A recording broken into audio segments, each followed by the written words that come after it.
Hermit के शब्द alias के कानों में गूंज रहे थे जब वह बूढ़ा आदमी वापस घने जंगल में गायब हो गया। घंटों तक एलियास वहीं बैठा रहा। उसकी पीठ एक मुड़ी हुई पेड़ की शाखा से सटी हुई थी और वह अपनी आंखों के सामने चांदनी से भरी हुई जगह को घूर रहा था। उसके आसपास की दुनिया रुकी हुई सी लग रही थी, जैसे समय खुद अपनी जगह पर जम गया हो। हवा भारी थी, उस सच के बोझ से भरी हुई थी जो उसे अपने दबाव से कुचलने की धमकी दे रहा था। तुम सिर्फ एक इंसान नहीं हो। ये शब्द उसके दिमाग में बार बार गूंज रहे थे, जैसे कि एक अंतहीन लूप। 7 शैतानों के बारे में हर्मिट की रहस्यमयी चेतावनियां जो उसके अंदर रहते थे: कामुकता, लस्ट, लालच, ग्रीड, क्रोध, व्राथ, आलस्य, स्लॉथ, पेटूपन, ग्लटनी, अभिमान, प्राइड और ईर्ष्या, एनवी की शक्तियां अविश्वसनीय लग रही थीं। लेकिन अब जंगल के एकांत में जब उन पापों की फुसफुसाहटें उसके अंदर हिलने लगीं, तो एलियास उस श्राप की सच्चाई को अब और नजरअंदाज नहीं कर सकता था जो उसे बांधे हुए था। वह अपने अंदर पापों को महसूस कर सकता था, जैसे कि एक तूफान सतह के नीचे बंद हो गया हो। हर एक उसकी आत्मा के खिलाफ धक्का दे रहा था। ऐसा लग रहा था जैसे कोई उसके अंदर से डोर खींच रहा था, उसे विनाश की ओर खींच रहा था। एलियास जानता था कि वह पागलपन के कगार पर था, लेकिन उस शक्ति से भी ज्यादा परेशान करने वाली बात थी जो उसे खा जाने की धमकी दे रही थी।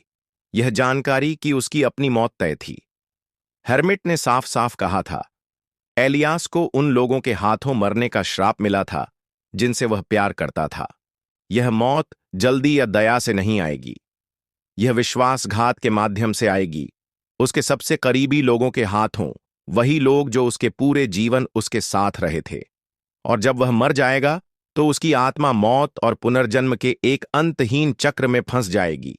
जब तक वह किसी तरह अपने अंदर के 7 शैतानों की पूरी क्षमता को उजागर नहीं कर पाएगा, तब तक उसे अपनी नियति की यातना को फिर से जीना पड़ेगा। यह सिर्फ एक जीवन भर का श्राप नहीं था, यह एक ऐसा श्राप था जो उसे सदियों तक सताएगा। एलियास मर जाएगा, फिर से जन्म लेगा और फिर से मर जाएगा, अपनी नियति का कैदी, बदला और निराशा के एक चक्र में फंसा हुआ। उसकी छाती कस गई और वह लगभग अपने अंदर शैतानों को हिलते हुए सुन सकता था। हर एक खुद को प्रकट करने की कोशिश कर रहा था। कामुकता, लस्ट, सबसे पहले बोली। उसकी आवाज एक धीमी, कामुक गुनगुनाहट थी जो उसके दिमाग से एक गर्म हवा की तरह फुसफुसाई। तुम हमेशा और ज्यादा चाहते हो एलियास, उनसे ज्यादा जो वे तुम्हें दे सकते हैं। वे तुम्हें वह सुख नहीं दे सकते जिसके तुम हकदार हो। इसे ले लो, यह सब ले लो। लालच मीठा और आकर्षक था। एलियास इसकी खींच को महसूस कर सकता था। भोग विलास का वादा। वह अब एक साधारण किसान लड़का नहीं था जो कड़ी मेहनत के जीवन से बंधा था। वह कुछ और था, कुछ शक्तिशाली। लेकिन कामुकता के आगे झुकने के विचार से वह एक घृणा से भर गया जिसे वह हिला नहीं सकता था। नहीं, यह वह रास्ता नहीं था जो वह अपनाएगा। लालच, ग्रीड। अगला था। उसकी आवाज ज्यादा तेज और ज्यादा जिद्दी थी। तुम महानता के लिए पैदा हुए थे एलियास। ये लोग, ये साधारण लोग, वे तुम्हारे नीचे हैं। उनके पास तुम्हें देने के लिए कुछ नहीं है। जब तुम सब कुछ का मालिक हो सकते हो तो साधारण क्यों रहो? एलियास ने दांत पीस लिए। सत्ता का लालच उसके संकल्प को कुतर रहा था। लालच एक खतरनाक साथी था। इसने धन, नियंत्रण, दुनिया को अपनी इच्छाओं के अनुसार बदलने का मौका देने का वादा किया था। लेकिन दूसरों से लेने, उनकी कमजोरियों का शोषण करने के विचार से उसकी त्वचा ठंडी पड़ी डीडीएच गई। दुनिया उसकी नहीं थी कि वह उसे एक जमीन की तरह दावा करे। क्रोध, व्राथ उसके भीतर दहाड़ पड़ा। एक गहरी, गड़गड़ाहट वाली गड़गड़ाहट जिसने उसकी हड्डियों को हिला दिया। दुनिया दुश्मनों से भरी है एलियास। वे सब तुम्हें धोखा देंगे। उन्होंने तुम्हें पहले ही धोखा दे दिया है। वे ही हैं जो तुम्हें नष्ट कर देंगे। उन्हें पहले नष्ट कर दो। एलियास के हाथ मुट्ठी में बंद हो गए, उसके नाखून उसकी हथेली में घुस गए। क्रोध उन पापों में से सबसे आसान था जिसके आगे झुकना था। दुनिया ने उसके साथ गलत किया था। उसका परिवार, उसका गांव, वे उस श्राप के बारे में अपनी अज्ञानता में निर्दोष थे जो उस पर था, लेकिन उसके लिए वे भी इसमें शामिल थे। उसके अपने पिता की चिंता, उसकी मां की फिक्र, उसके दोस्त की वफादारी, यह सब इस जानकारी से दूषित था कि एक दिन उनमें से कोई एक होगा जो उसे मार गिराएगा। क्रोध ने उसे उसके अंदर के गुस्से को अपनाने के लिए कहा, सब कुछ जलाकर राख करने के लिए कहा, लेकिन एलियास को अंदर ही अंदर पता था कि इसके आगे झुकने से वह पागल हो जाएगा। आलस्य, स्लॉथ की फुसफुसाहट ज्यादा शांत, ज्यादा कपटी थी। इससे क्यों लड़ें, एलियास? उन्हें काम करने दो, उन्हें तय करने दो। तुम इस जगह से बंधे नहीं हो, तुम्हें संघर्ष करने की जरूरत नहीं है। एक पल के लिए एलियास लकवाग्रस्त हो गया।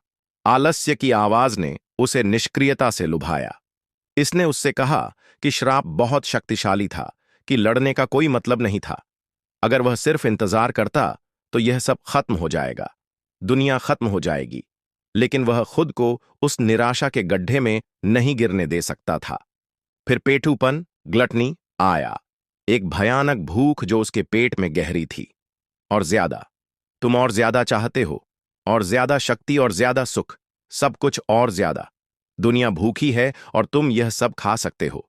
यह उपभोग करने की एक गहरी अतृप्त इच्छा थी, तब तक लेने की जब तक कुछ भी न बचे। इसने उसे 7 शैतानों की शक्ति पर दावत देने के लिए, अपने आसपास के जीवन के हर औंस का उपभोग और निगलने के लिए प्रेरित किया। दुनिया अपनी सारी सुंदरता और अपने दर्द के साथ सिर्फ एक दावत थी जिसका इंतजार किया जा रहा था। लेकिन एलियास सिर्फ एक जानवर तक सीमित नहीं हो सकता था जो सिर्फ भूख से प्रेरित था। वह इसे खुद पर काबू नहीं करने देगा। अभिमान, अगला पाप, एक राजा की तरह उसके कान में फुसफुसाया, जो अपने राज्य का सर्वेक्षण कर रहा था। तुम्हें महानता के लिए चुना गया था एलियास। तुम उनसे बेहतर हो। वे कमजोर, महत्वहीन हैं। तुम्हें किसी के सामने क्यों झुकना चाहिए? आवाज अपने आश्वासन में लगभग मोहक थी। एलियास इसे अपने अंदर श्रेष्ठता की भावना, एक अहंकार से भरते हुए महसूस कर सकता था, जो उसके आसपास के सभी लोगों को अपने से नीचे मानता था। उसके पिता, उसके दोस्त, वे लोग जो उसे सालों से जानते थे, वे सब अप्रासंगिक थे। वह उन सब से ऊपर उठ सकता था। लेकिन भले ही अभिमान की फुसफुसाहट उसके दिमाग में गूंजती रही, एलियास अपनी विनम्रता को बनाए रखने के लिए लड़ा। वह एक अत्याचारी नहीं बनेगा। आखिरकार ईर्ष्या उन सब में सबसे सूक्ष्म उसके विचारों में घुस गई। उन्हें देखो एलियास, उनके जीवन को देखो। उनके पास वह सब कुछ है जो तुम हमेशा चाहते थे। वे खुश हैं, प्यार किए जाते हैं, संजोए जाते हैं। तुम्हारे पास क्या है? कुछ नहीं। तुम कुछ नहीं हो।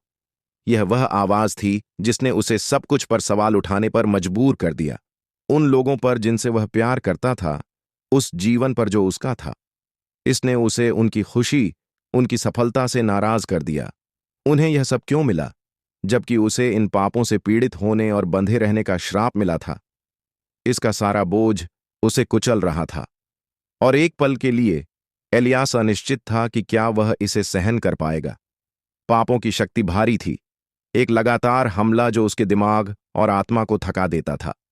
लेकिन ऐसी लालच के सामने भी उसके अंदर कुछ गहरा हिल गया। उसका एक हिस्सा था जो विरोध करता था, उसका एक हिस्सा जो अंधेरे से खाया जाना नहीं चाहता था। मेरी मदद करो, उसने खाली जंगल से फुसफुसाया। उसकी आवाज टूट गई, लेकिन कोई जवाब नहीं था। पापों को उसकी दलीलों की परवाह नहीं थी, वे केवल नियंत्रण की परवाह करते थे।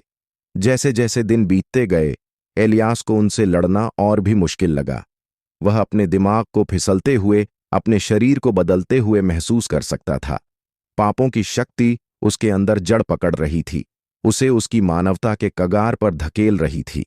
लेकिन हर बार जब वह समर्पण करने के करीब आता था, तो उसके परिवार की यादें, उसकी मां की प्यार भरी मुस्कान, उसके पिता के मजबूत हाथ, जिस तरह से उसके दोस्त एक साथ हंसते थे, उसे उस इंसान से जोड़े रखती थी जो वह कभी था। यह इन्हीं संदेह के क्षणों में से एक था कि श्राप ने खुद को सचमुच प्रकट करना शुरू कर दिया। वह एक सुबह ठंडे पसीने में जागा, हवा में जले हुए मांस की गंध थी। उसका शरीर लहूलुहान था और उसके हाथ कांप रहे थे, क्योंकि उसने पिछली रात की घटनाओं को एक साथ जोड़ने की कोशिश की। जब तक उसने पास की एक धारा के प्रतिबिंब में नहीं देखा, तब तक वह समझ नहीं पाया। वह बदल गया था, परिवर्तन शुरू हो गया था। उसकी आंखें, जो कभी गर्म और भूरी थीं, अब सोने के एक भयानक रंग में चमक रही थीं। उसकी त्वचा असामान्य रूप से पीली थी और उसकी नसें एक अलौकिक शक्ति के साथ धड़कती हुई लग रही थीं।